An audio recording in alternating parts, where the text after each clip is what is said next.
ils sont dans une logique. Si nous, on n'est pas dans le débat politique, selon eux, la Côte d'Ivoire devrait s'arrêter pour attendre que Guillaume Soro rentre en Côte d'Ivoire.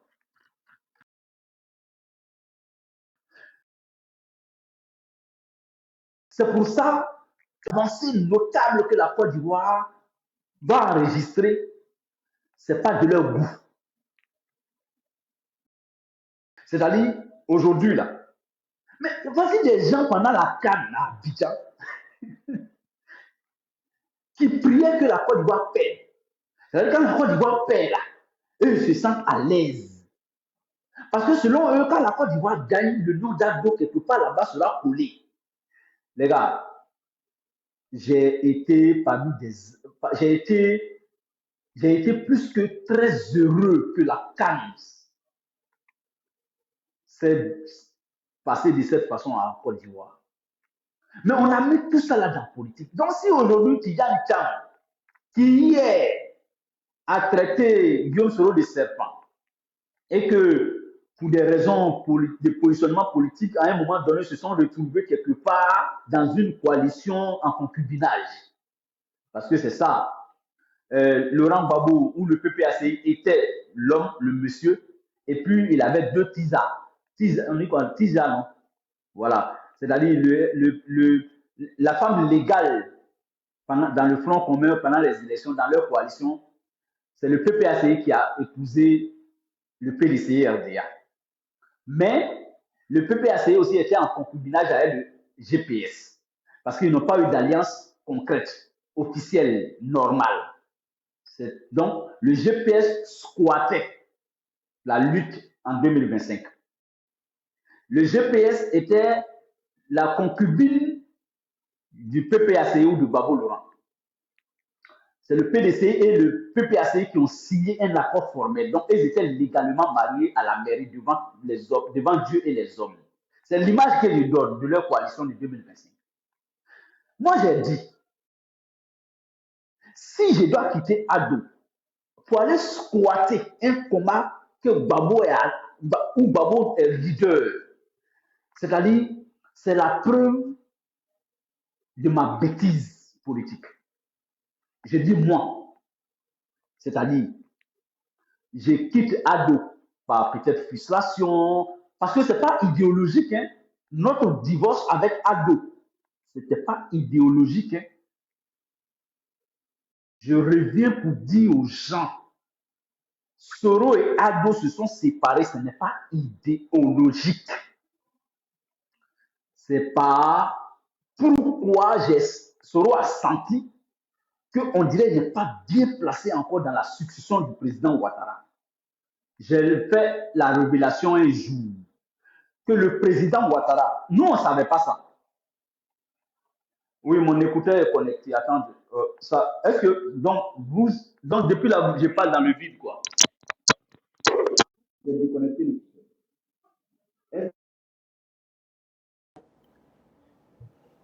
Donc, je vais revenir rapidement. Comme il y a eu une alliance électorale en 2025, il y a eu beaucoup de coalitions.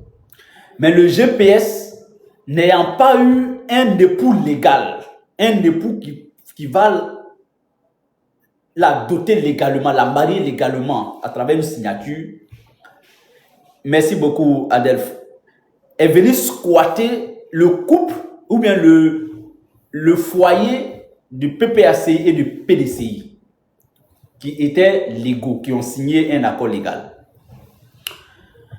Et donc, dans les cérémonies, parce que c'est comme Gbagbo Laurent a deux femmes en 2025. Je parle de politique, hein. Ou bien on dit PPACI parce que les gens, ils ont l'esprit trop petit. Ils vont venir dire, ah, il s'apprend à la vie privée du président Gbagbo, et voilà. Le PPACI avait deux femmes, mais il avait légalement marié le PDCI. Et il se cachait pour aller dormir souvent chez GPS. Donc, GPS était la tisa.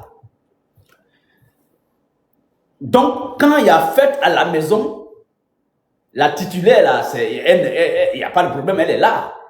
Mais l'homme venait toujours convaincre la titulaire pour dire, bon, comme j'ai un enfant avec la TISA, on va laisser quand même venir assister à la cérémonie à la maison. Mais l'épouse légale n'a jamais aimé ça. C'est-à-dire le PDCI n'a jamais aimé l'adultère du PPACI contre le GPS pour laisser le PDCI souvent dans le lit conjugal là-bas. Mais PDCI faisait avec ça parce que, bon, écoute, mon homme, je suis soumis à mon homme, je marie mon homme, il a eu un accident ou il a eu un enfant avec quelqu'un d'ailleurs, bon, à cause de l'enfant, je vais accepter que la femme vienne lui rendre visite souvent. Donc, c'était un peu truc comme ça. Quand les élections sont terminées, l'épouse légale, donc le PDCI, se retire du foyer conjugal pour dire, bon, écoute, moi, aujourd'hui où je suis là, je vais prendre mon destin en main parce qu'il y a eu beaucoup de choses, il y a beaucoup de choses qui sont floues chez toi en tant que l'homme. Bon, c'est vrai que je suis légalement marié à toi, mais tu as des entretiens dehors avec d'autres tisards. Moi, je m'avais. Et quand le PDCI claque la porte, sans même formaliser le divorce, donc la TISA pense que l'espace est libre. Donc le GPS pense maintenant que, bon, écoute, s'ils vont, nous on va s'accaparer le PPACI. Mais, sauf que, jusqu'à aujourd'hui, ça ne colle pas. Il ne peut pas avoir... le gourmet du PPACI, PDCI est toujours là. Alors, si aujourd'hui, après tout ce qui s'est passé en 2025, on sent, je vais dire, un regret au niveau du PDCI qui veut baisser un peu en intensité, qui veut faire qui veut adopter une autre attitude pour faire la politique. Naturellement, le GPS ne peut pas apprécier ça d'un bon œil. Pourquoi? C'est simple. Parce que j'ai dit d'entrée de jeu, tout ce qui peut bloquer toute bonne initiative en Côte d'Ivoire sans le GPS, c'est à ça que le GPS va travailler. Et ça, on ne peut pas les en vouloir pour ça. C'est ça la politique, c'est de bonnes guerres. Quand tu n'es pas dans le jeu politique, tu ne veux pas qu'il y ait de jeu politique. Ce que je dis là, c'est politique pure. Quand toi, on ne parle pas de toi dans le débat politique, là, ton souhait, c'est qu'il n'y ait pas de débat politique. Là, à partir de ce moment, on parle de personne, tout est bloqué et c'est toi, c'est ça qui nourrit toi ton combat. Mais à partir du moment, sans toi, le pays avance. Sans toi, on mène les débats politiques. Sans toi, c'est-à-dire quand tu te plains, on dit, bon, mon frère, c'est toi seul tu te plains. Les autres sont dans le débat politique. Regardez le PDCI aujourd'hui. Le PDCI aujourd'hui, c'est vrai qu'ils ont perdu bon nombre de députés qu'ils avaient avant 2025. Au lieu de 60 et quelques, ils sont en 30 et quelques. C'est pas grave. Ils ont quand même des représentants. Donc, ils sont la deuxième force. Même si avec 2 députés, ils sont la deuxième force. Surtout qu'ils ont une trentaine de députés. Ils sont la deuxième force politique en Côte d'Ivoire. Le PPACI, aujourd'hui, est bon. Est-ce qu'on peut parler de troisième force? On peut parler de troisième force, mais on ne va pas se baser sur une étude scientifique. Mais plutôt peut-être sur le parcours de l'homme Babo, qui est ancien président, qui, voilà, un peu dans ce cadre-là.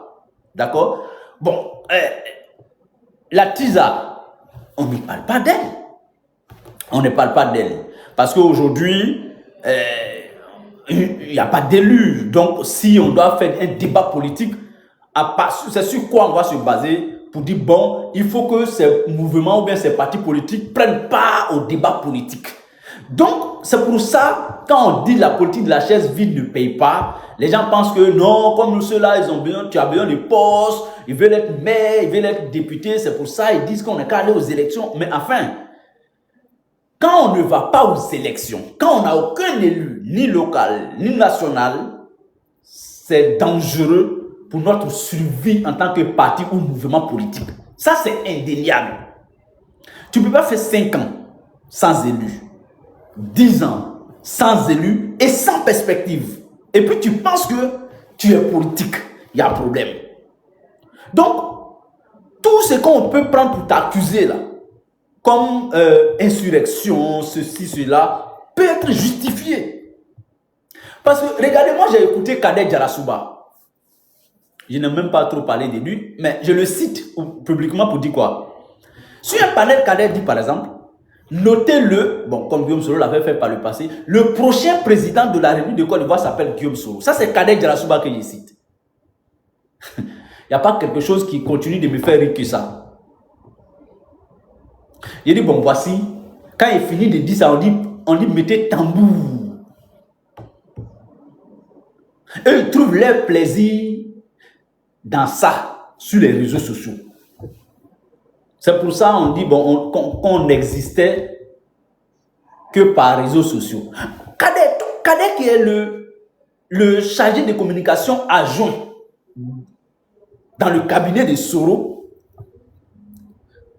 s'amuse à venir dire que, notez, le prochain président s'appelle Soro Guillaume. Si c'est Soulé de Paris, je peux dire, bon, écoute, lui, quand il ne dit pas ça, bon, il n'est pas aimé au GPS. Quand il ne vient pas dire des trucs comme ça, je peux comprendre. Si c'est un Soulé de Paris, je peux comprendre. Mais un Kader qui dirige la communication publique au officiel de Soro Guillaume, il y a un problème. Donc, pour vous dire quoi? C'est-à-dire, ils n'ont aucun conseiller municipal. C'est-à-dire, le plus petit élu en Côte d'Ivoire, c'est le conseiller municipal. Je n'ai pas dit maire. Hein. C'est vrai, le maire est conseiller municipal. Mais il y a le maire, il y a la municipalité et il y a le conseil. Il y a le maire. La municipalité, généralement, c'est entre le maire et ses adjoints au maire. C'est ça qu'on appelle la municipalité. Et le conseil, c'est le maire, la municipalité et les autres conseillers. Nous, on a, enfin, eux, ils n'ont aucun.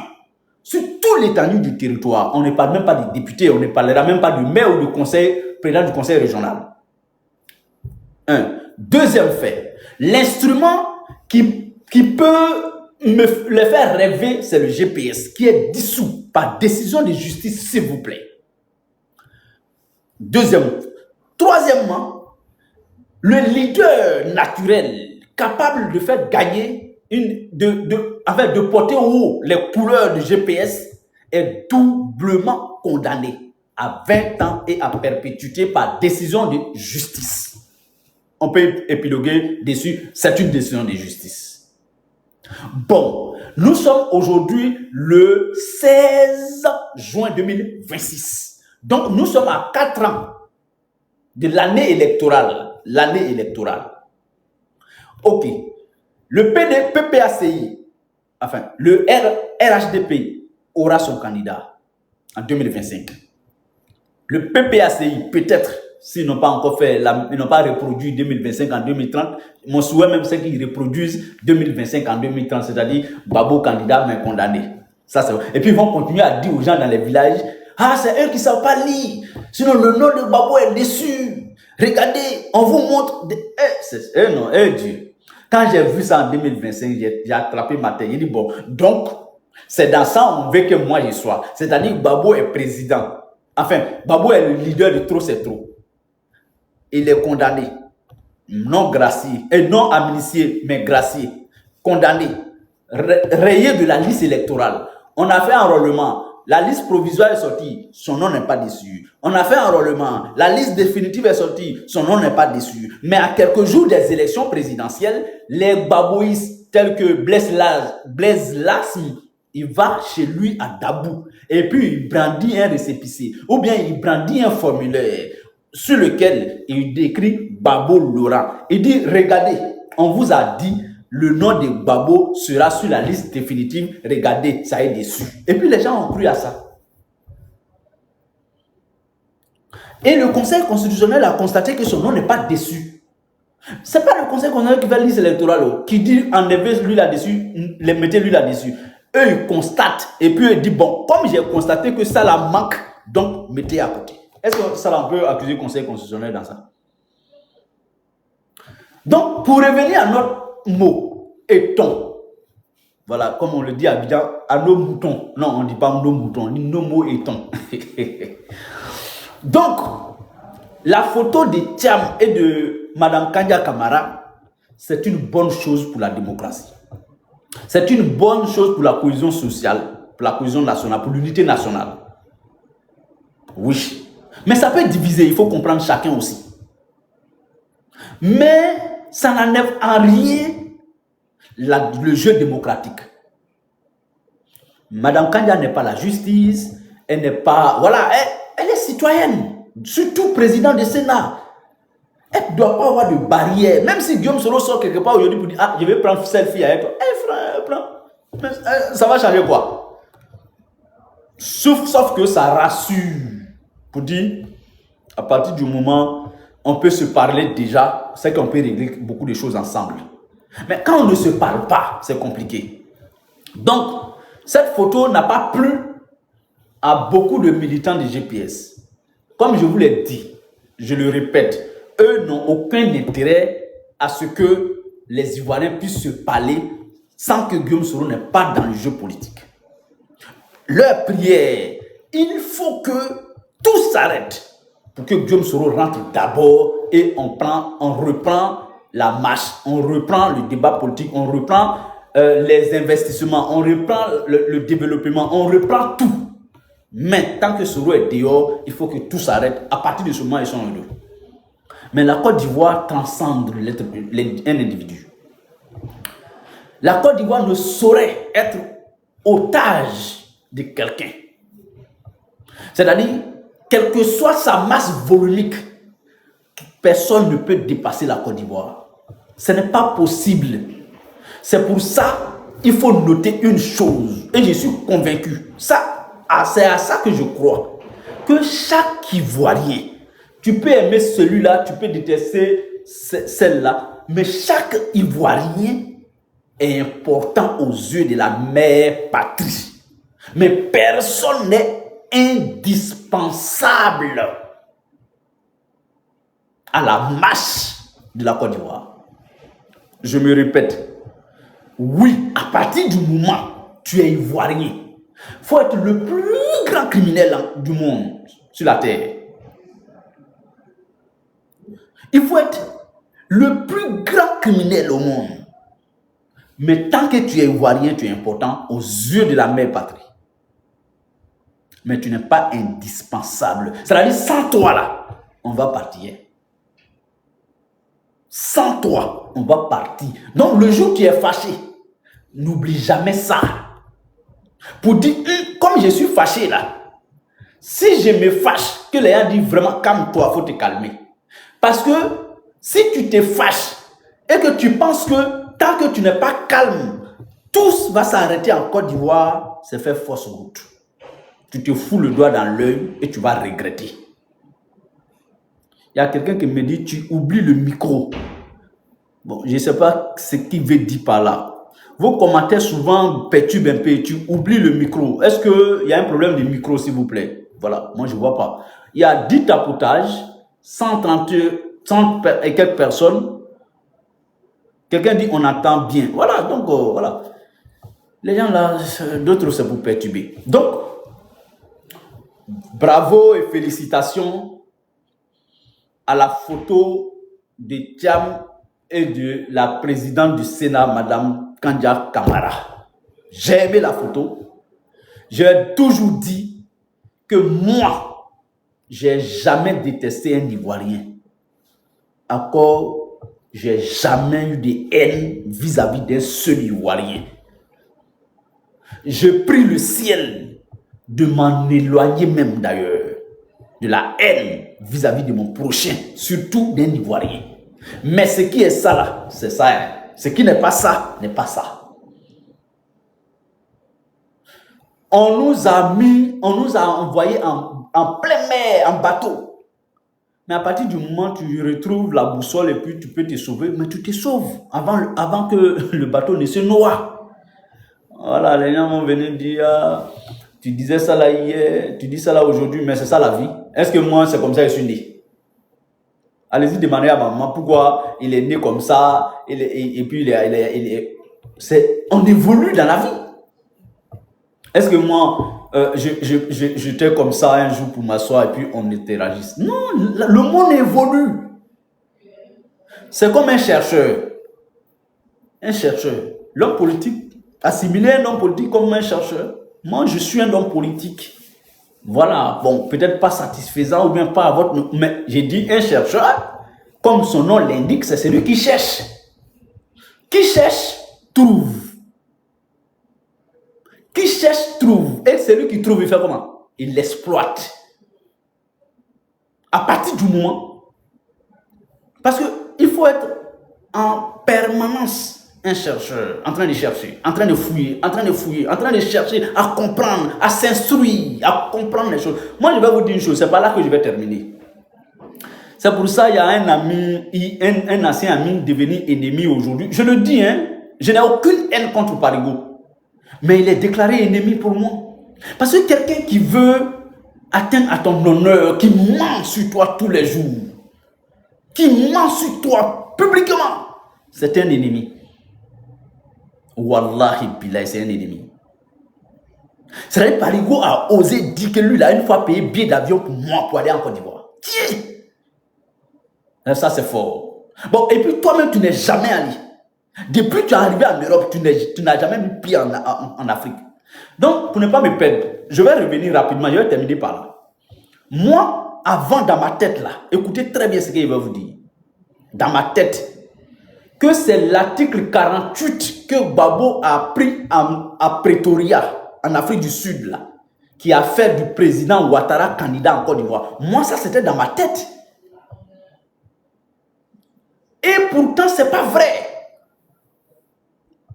Et pourtant, ce n'est pas vrai. Non, ce n'est pas l'article 48 qui a validé la candidature de Ado en 2010.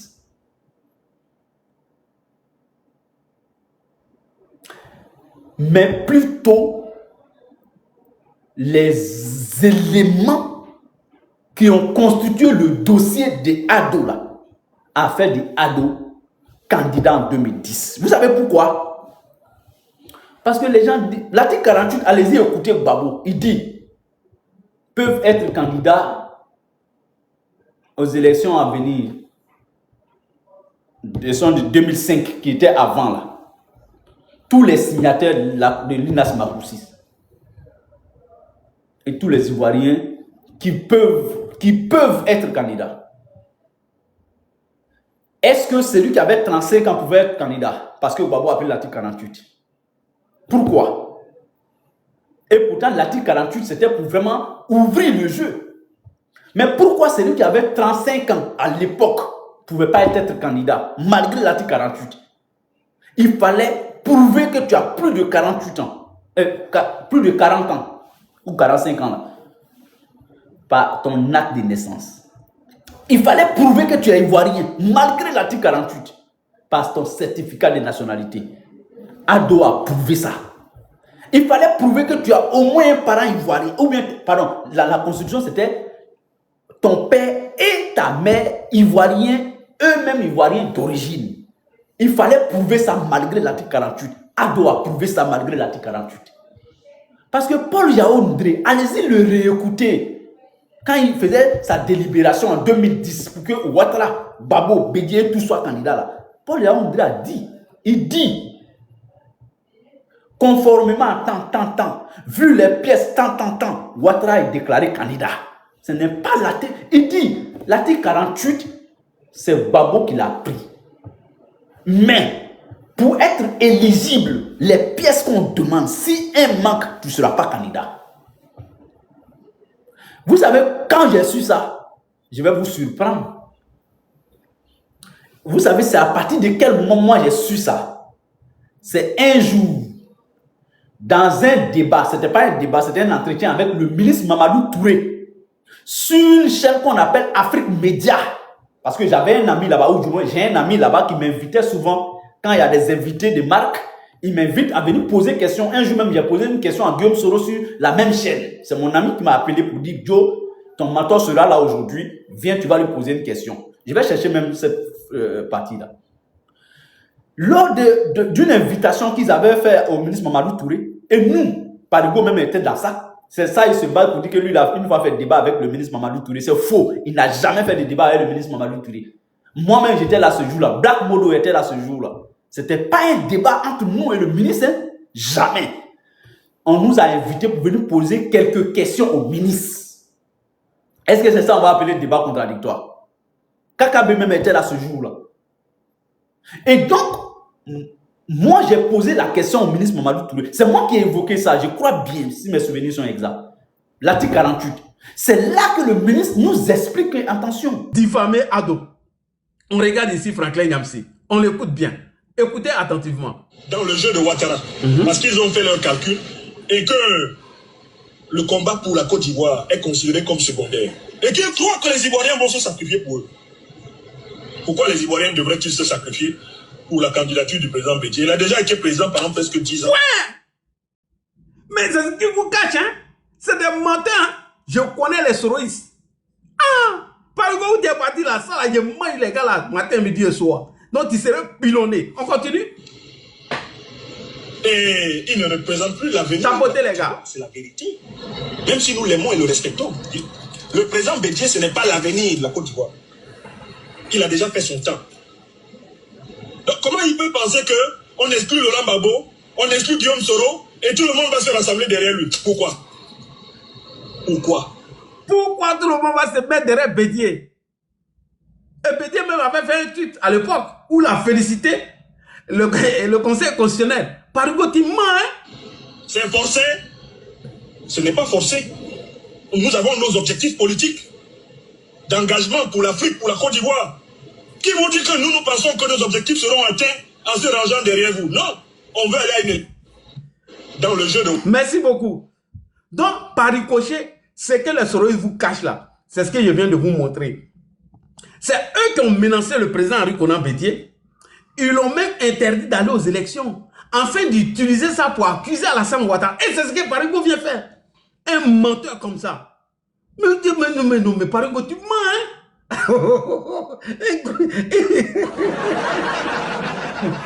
Mais tenez-vous bien. Ça arrive. On arrive. On va aller dans Va aujourd'hui. On va aller sur les parties intéressantes. On va les déconstruire. Oh, Parigo, vous me priez Dieu que le gars n'a qu'à faire un live où il dit mon nom un peu et puis il commence à causer. Oh, il a vidé mon ordinateur. Champion, on est ensemble. On va aller. Et à travers Parigo, vous allez avoir beaucoup d'enseignements sur la stratégie des soroïstes. Et le patron, Parigo me donne l'occasion maintenant de déconstruire Soro Guillaume, leur communication, sous lesquels il a fait allégeance, eux tous. Donc, moi c'est derrière vous tous. Hein. Voilà, je ne me limite pas à Parigo, hein, mais derrière vous. On continue. Maintenant, on va voir pour le cas de Laurent Gbagbo. Parigo, tu n'es pas crédible. Nous allons voir pour le cas du président Laurent Gbagbo. Pourquoi sa candidature n'a pas été validée par le Conseil constitutionnel? Alors, je vais interroger ici le président de la commission électorale indépendante, M. Koulibaly Kubien. Alors, M. Koulibaly Kubien, est-ce que Laurent Gbagbo était inscrit sur la liste? Je crois lui-même, il a une vidéo. Eh non, il a oublié cette barre. Aïe, aïe, aïe, aïe, aïe. Mais c'est pas grave. J'ai ta voix. Tu es revenu sur le sujet. On dit pas de la, non, pas de la, on dit pas de la candidature de Bédié. J'envoie ça. C'est quelque part. C'est quelque part. C'est quelque part. Alors, Kubien, Parigo sait que... Parigo, il sait que Bédié pas bon. Il vient dire qu'Alassane Ouattara a éliminé les candidatures. Bref, M. Koulibaly Kubien, est-ce que Laurent Gbagbo était inscrit sur la liste électorale en 2000 et 2025? On écoute Koulibaly Kubien, c'est très important. Voilà, toi, Soro Guillaume, vous tous, vous allez parler ici. Je vais vous allumer, vous tous. Moi, c'est ce que je cherche. On y va. Koulibaly, tu as la parole. Ah, depuis là, il n'y a pas de sujet. La toile est calme. C'est en ce moment-là, il faut prendre Parigo. C'est là. tous les sujets, maintenant, ça serait bien, ça va bien rentrer. Parce qu'il y a trop de sujets, il y a trop de bruit, on n'écoute pas. On n'écoute plus Bali Kubien. Le président Gbagbo, on vous dit qu'il a été condamné par contumace, que c'est une décision qui n'est pas définitive, et pourquoi est-ce qu'il a été retiré et tout ça. Le président Gbagbo, le cas du président. Je vais compléter sa question. Là, je pose la question en même temps aux juristes, parce que quand je regarde l'article 4 du Code électoral qui établit la liste des non-électeurs, on parle des individus en état de contumace. Et M. Laurent Gbagbo a été condamné par contumace. Quelle est la différence entre en état de contumace et par contumace? Et est-ce que son cas fait partie de ceux qui sont non-électeurs relativement à l'article 4? D'accord. Le président Laurent Gbagbo n'a jamais été condamné par contumace. C'est M. Blé Goudé qui a été condamné par contumace. Merci. Le président Laurent Gbagbo a été condamné par défaut. Par défaut. Alors je vous explique la nuance. Il est poursuivi pour des faits délictueux, des vols en réunion à main armée avec effraction. Finalement, il y a une réqualification. Il s'est rendu donc complice de ces faits. Merci beaucoup. Gbagbo n'est pas sur la liste électorale parce que il a été condamné par défaut suite au braquage de la BCEAO. Alors, Farigo, si tu ne fais pas attention, franchement, hein, les gars vont se désabonner de toi. Hein. Alors, M. Coulibaly Kubien vient de nous expliquer pourquoi Gbagbo n'est pas sur la liste électorale. Il a été condamné par défaut pour braquage de la BCEAO. Donc Gbagbo n'était pas sur la liste électorale. Farigo, puisque tu accuses le président Alassane Ouattara d'être celui qui a invalidé les candidatures des principaux candidats qui pouvaient le battre dans les urnes, M. Coulibaly Kubien vient de nous apprendre que c'est archi faux, que tu es un menteur. Gbagbo n'était pas inscrit sur la liste électorale parce qu'il a été condamné par défaut pour complicité sur le braquage de la BCEAO. Maintenant, comme je sais que tu es retourné au GPS et qu'aujourd'hui, vous n'êtes plus les grands défenseurs de Gbagbo, alors donc, tu vas certainement chercher à me contredire en me demandant qu'est-ce qui prouve que Gbagbo est à la base de la casse de la BCEAO, puisque tu es retourné avec eux. Tu vas me demander les preuves. Qu'est-ce qui prouve que Laurent Gbagbo est à la base de la casse de la BCEAO? Parigo, je suis déjà prêt. Je dis je suis prêt. C'est que je suis prêt depuis longtemps. Hein. J'attends que tu me donnes l'occasion. Donc, Parigo, je me suis déjà apprêté pour cette question. Et celui qui va répondre s'appelle Guillaume Soro. Monsieur Guillaume Soro, qui a cassé la BCEAO d'Abidjan Plateau pendant la crise post-électorale. Il faut nous dire, Monsieur Soro, c'est très très important. Parce que c'est à cause de ça que le nom de Laurent Gbagbo a été retiré sur la liste électorale. Et le menteur de Parigo veut accuser le président Alassane Ouattara d'avoir fait invalider la candidature de M. Laurent Gbagbo parce que il voulait faire face à Kakabe. Donc, M. Soro Guillaume, mon public Facebook t'écoute, YouTube t'écoute, TikTok t'écoute. Alors, comme Clubert nous a dit, les motifs qui ont amené Laurent Gbagbo à être radié sur la liste électorale de ce qui est le braquage de la BCEAO, parce que Parigo allait me demander les preuves. Donc, comme moi, là, je suis toujours prêt. Et maintenant, il est avec toi maintenant. Donc, donne-nous les motifs qui ont amené Laurent Gbagbo à cette condamnation du braquage de la BCEAO à Abidjan pendant la crise post-électorale. Donc, Guillaume Soro, Parigo a besoin de toi parce qu'il est devenu un gros menteur, un manipulateur aujourd'hui. Donc, Soro Guillaume, tu as le micro, parle à Parigo pour montrer que Guillaume Soro et que Laurent Gbagbo, si sa candidature n'a pas été validée, c'est suite à sa condamnation par défaut. On écoute pour le braquage de la BCEAO. C'est parti. Monsieur le Premier ministre, aujourd'hui dans ce combat, il y a des décisions qui ont été prises pour asphyxier financièrement le régime de Laurent Gbagbo. Est-ce que vous pensez que ces décisions vont porter leurs fruits? D'autant plus qu'aujourd'hui, on assiste de plus en plus à la fermeture de certaines banques, ce qui pourrait déstabiliser l'économie ivoirienne. Alors, évidemment, M. Gbagbo ne nous laisse pas le choix. nous avons pris un certain nombre de mesures d'asphyxie financière, notamment l'interdiction de l'exportation du cacao. Mais en ce qui concerne la fermeture des banques, Oui. on ne peut que s'en prendre à M. Gbagbo. Point. En ce qui concerne les fermetures de banques, on ne peut que s'en prendre à Gbagbo. Et comment? Guillaume Soro, il faut nous expliquer. C'est très important.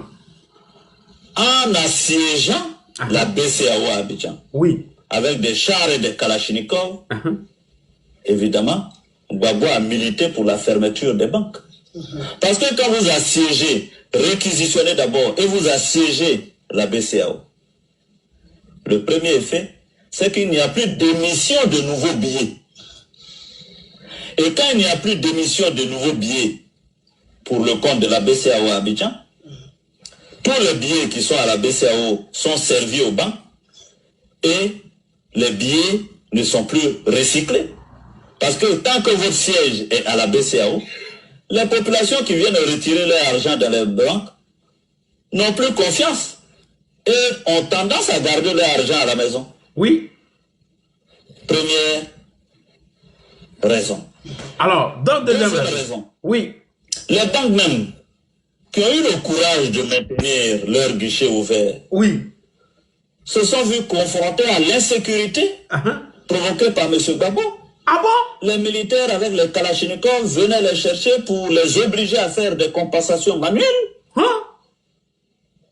Or, vous savez Oui. que l'argent n'aime pas le bruit. L'argent n'aime pas le bruit. Mais Parigo a voulu mentir. Sorogion, continue. Tapoter les gars. Armes. Donc, les banques se sont trouvées en insécurité physique et même juridique en Côte d'Ivoire. Parce que quand vous avez une BCAO illégale. Une BCAO illégale par la faute de qui? De Gbagbo. On continue. Une banque que du point de vue du droit doit respecter certaines règles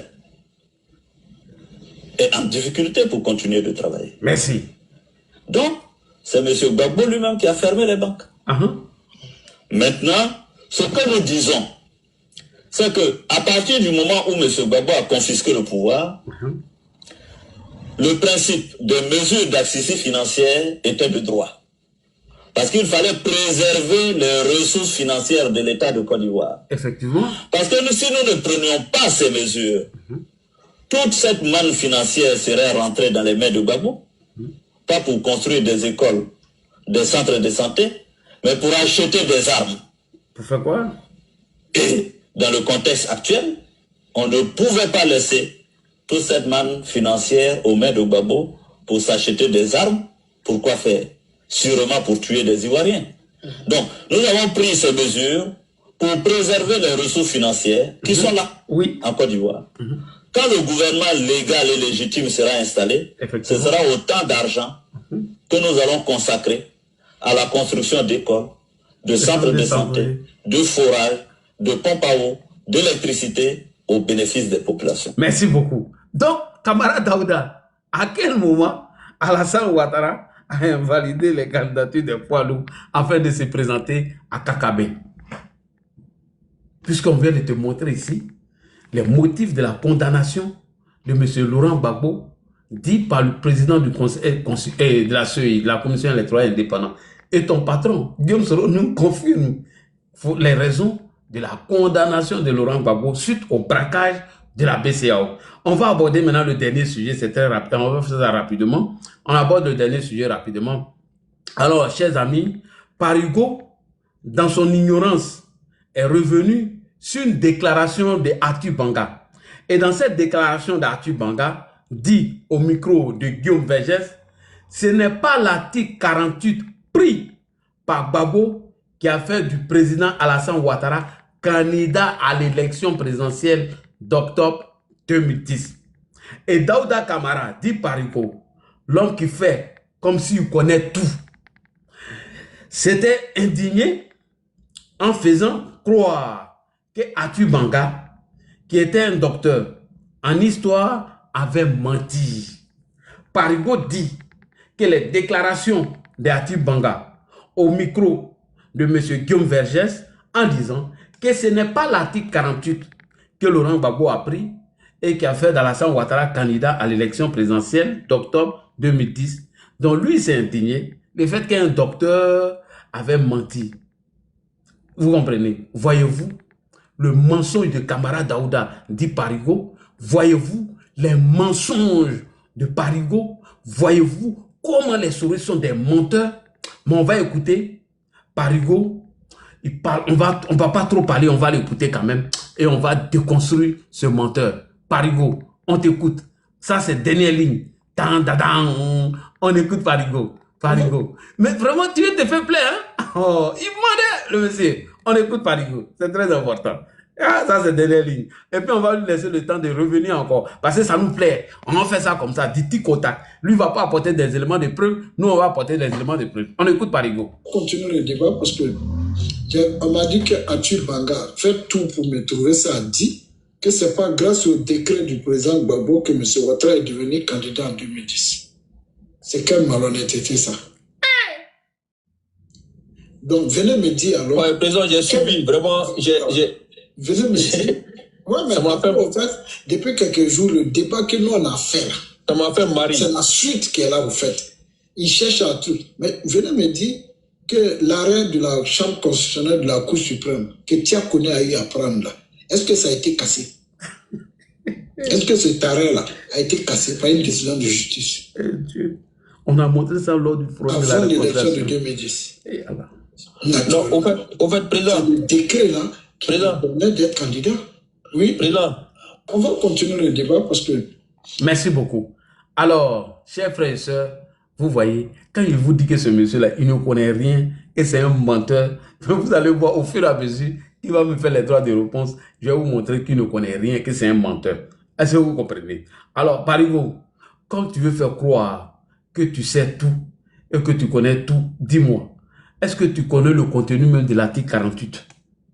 Tu connais le contenu? Mais en attendant de me répondre, on va revenir en arrière et on va réécouter Laurent Gbagbo à la télé suite à l'article 48. Et vous allez voir que Gbagbo met l'accent sur uniquement que les élections de 2005. On écoute Gbagbo. C'est très important. On va écouter d'abord Gbagbo. Puis on va le déconstruire vite fait même. On écoute. Parigo, il ne connaît rien. C'est lui qui vient mentir. On écoute. Uniquement pour l'élection présidentielle. Uniquement.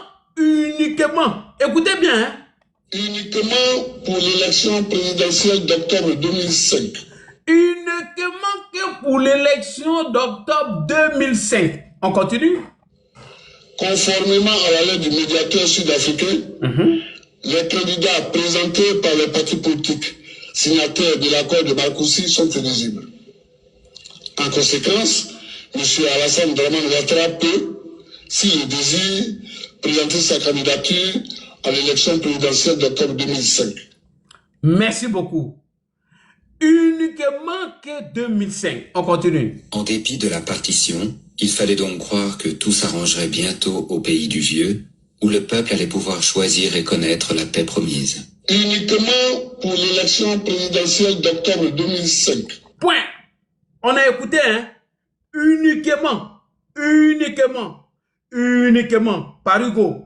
On vient d'écouter Gbagbo dire uniquement pour les élections présidentielles de 2005. Et le mot uniquement a toute sa valeur. Camara Daouda, le menteur.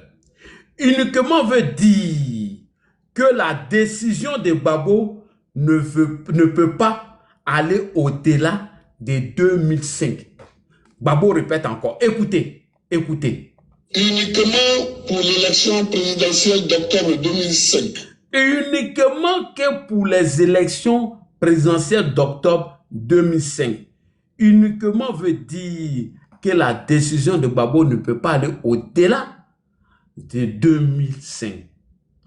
Et c'est seulement pour 2005. Mais pourtant, Parigo, il n'y a pas eu d'élection en 2005. Alors dis-moi, Parigo, est-ce que pour les élections présidentielles de 2010, Gbagbo a encore fait une autre annonce à la télé? Non, jamais. Ça n'a jamais été.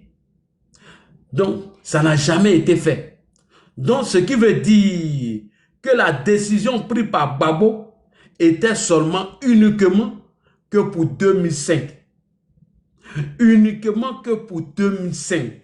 En 2010, Gbagbo n'a pas fait d'annonce à la télévision. Le président Alassane Ouattara a déposé son dossier de candidature au Conseil constitutionnel et son dossier a été accepté parce qu'il remplissait toutes les conditions d'éligibilité. Il remplissait toutes les conditions d'éligibilité. Le président Alassane Ouattara n'a pas eu besoin de l'article 48 pour être candidat. Donc, camarade Daouda Parigo, tu es un menteur. Donc, Parigo, le monsieur qui sait tout, qui connaît tout, tu as encore menti sur le président Alassane Ouattara. Mais on va écouter M. Touré Mamadou sur le sujet. On va écouter Mamadou Touré sur le sujet. Et après encore, on va écouter encore d'autres personnes sur le sujet. Pour l'heure, on écoute le ministre Touré Mamadou. La candidature d'Alassane Ouattara n'a jamais été une candidature d'exception en 2010. En réalité, il y a une grosse arnaque qui n'a pas été perçue par nos concitoyens, que lorsqu'il y a eu les accords de Marcoussis et que les belligérants, y compris la classe politique, sont retrouvés à Pretoria, le président Thabo Mbeki a demandé au président Laurent Gbagbo de faire usage de l'article 48 de la Constitution pour permettre donc à tous les participants donc, de l'UNAS Marcoussis d'être candidats. Et si tu te rappelles très bien, le président Laurent Gbagbo a fait un courrier, annonce officielle, lui à la télé, pour dire que suite aux accords de Pretoria, il prend l'article 48 de façon exceptionnelle pour que Alassane Ouattara et Henri Konan Bédié puissent être candidats aux élections présidentielles 2005 et uniquement 2005. Et uniquement que 2005 et uniquement à toute sa valeur. On continue. Pour élire donc pour 2005 et uniquement 2005. Et uniquement que pour 2005. On écoute. En 2010, cette lettre du président Gbagbo était caduque puisque 2005 est passé. Puisque 2005 est passé. Donc en 2010, elle était caduque.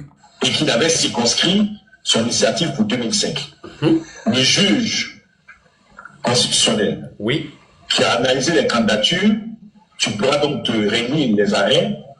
L'arrêt d'acceptation de la candidature Ouattara n'a pas fait référence à l'article 48. L'acceptation de la candidature d'Alassane Ouattara n'a pas fait référence à l'article 48. On continue. La candidature d'Alassane Ouattara a été analysée comme toutes les autres candidatures. Est-ce qu'il est ivoirien? Est-ce que réunit l'arrêt? Donc, dans les conditions d'initiative du président Ouattara qui a été rendue, en aucun moment, si tu me sors un document, si tu me sors un seul document du juge de 2010 qui a rendu public la candidature, qui a fait référence à une candidature exceptionnelle liée à l'article 48, je vais rendre ma démission. Parigo, si tu sors une décision du juge du Conseil constitutionnel qui a fait référence à l'article 48 pour valider la candidature d'Alassane Ouattara, moi là dit, je renonce aussi à mon activisme. Tu es un menteur. Je lance le même défi que le ministre Touré Mamadou. On écoute. Tu ne trouveras pas. Il n'y en a pas. Donc, il n'y a pas une déclaration. Toutes les candidatures en 2010 sont des candidatures normales basées par le juge au regard de la loi et Alassane Ouattara a été accepté. Merci beaucoup. Donc, camarade Daouda, dit Parigo, moi aussi, je m'ajoute sur le défi du ministre Touré Mamadou. Si camarade Daouda, dit Parigo, nous sort un document où ils ont fait référence à l'article 48, ils ont fait référence à l'article 48 pris par Gbagbo en 2005 et c'est ce que a permis à Alassane Ouattara d'être candidat en 2010. Moi, je renonce à mon activisme. Payé Parigo ne va pas trouver. C'est un manipulateur. Et pour corroborer mes propos, on va continuer. Maintenant, pour finir ma démonstration sur le sujet, je vais appeler ici Élisée Bologbé. Lui va aller même en profondeur. Il va lire même les articles. Ce qui a permis à Ouattara d'être candidat. Donc, camarade Daouda n'est qu'un manipulateur, c'est un gros menteur. Élisée Bologbé, on t'écoute. Très important. J'ai pour ceux qui nous regardent et qui se disent, il parle de quel article 48, tu rappelles? Oui, l'article 48 de la Constitution de 2000. Qui donnait ivoirienne. Voilà, ivoirienne, qui donnait donc le droit au chef de l'État de prendre certaines dispositions exceptionnelles. Voilà, exceptionnelles. Et cette article 48 a été prise suite à l'accord de Pretoria, où sur instruction, bien évidemment, du facilitateur, donc de M. Thabo Mbeki, a demandé au chef de l'État de prendre donc cette disposition-là pour permettre que l'ensemble des candidats en conflit à la crise, comment on appelle ça, qui a abouti à la rébellion, de pouvoir être candidat. C'était pour l'élection 2005. Dans un cadre précis, c'est ça, Élie? Oui, c'était pour l'élection 2005. 2004 même d'ailleurs. Et voilà, 2004 d'ailleurs, qu'il y a eu l'accord de Pretoria. C'était pour 2005. 2005, il n'y a pas eu d'élection. Je vous lis une décision du Conseil constitutionnel qui date de 2009. Allons-y, Élysée. Une décision du Conseil constitutionnel qui date de 2009. Une décision du Conseil constitutionnel qui valide la candidature d'Alassane Ouattara en 2010. Il lit ça, celle-là, la décision a été prise en 2009. Donc, camarade Daouda est un menteur. Lisez, allons-y pour la décision. Lis la décision. Je reprends effectivement ce qui se passe. Je reviens dessus. Je donne l'intitulé Décision numéro CI 2009 EP. Décision numéro CI 9 026 bar 026 bar 10 bar CC SG, Conseil constitutionnel secrétariat général.